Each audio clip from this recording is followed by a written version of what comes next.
దేశం శక్తివంతమైన దేశంగా నిలబడుతుందని చెప్పాను.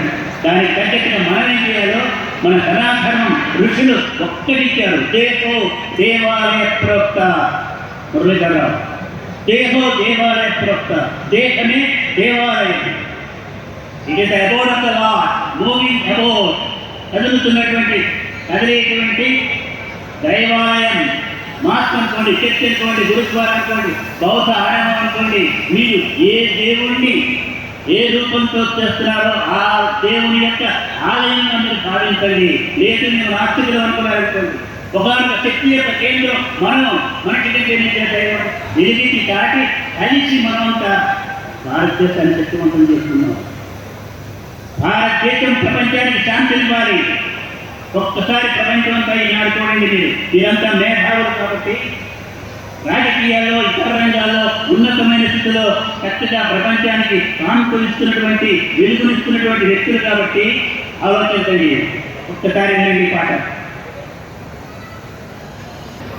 దేహమే దేవాలయం హృదయమే దైవపీఠం పంచభూతముల సమ్మేళనం పంచభూతముల సమ్మేళనం పంచప్రాణముల సమ్మోహనం పంచప్రాణముల సమ్మోహనం భూమిపై నడచే దేవాలయం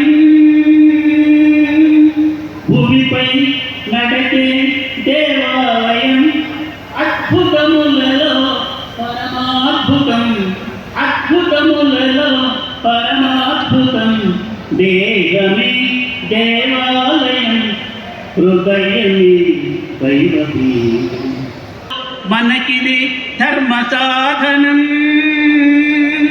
ఇలలో మనకిది ధర్మ సాధనం. భగవానుడొసగిన దివ్యవరం భగవానుడొసగిన దివ్యవరం దేహమే దేవాలయం హృదయమే దైవపీఠం. ప్రేమూర్తుల ఇది సనాతనం ఇచ్చినటువంటి మొట్టమొదటి ప్రొక్లమేషన్. ప్రతి ఒక్క వ్యక్తిని చెప్పండి, మీ శరీరాన్ని మీరు పాడు చేసుకోవద్దు. శరీరాన్ని ఆరోగ్యవంతంగా చేసుకోండి, శక్తివంతంగా చేసుకోండి. మనస్సుని బాగా శాంతి నిలయంగా చేసుకొని విజ్ఞానాన్ని పెంచుకొని చక్కగా సమాజాన్ని అందరికీ కూడా కలపండి. అమెరికాలో నన్ను అడిగారు,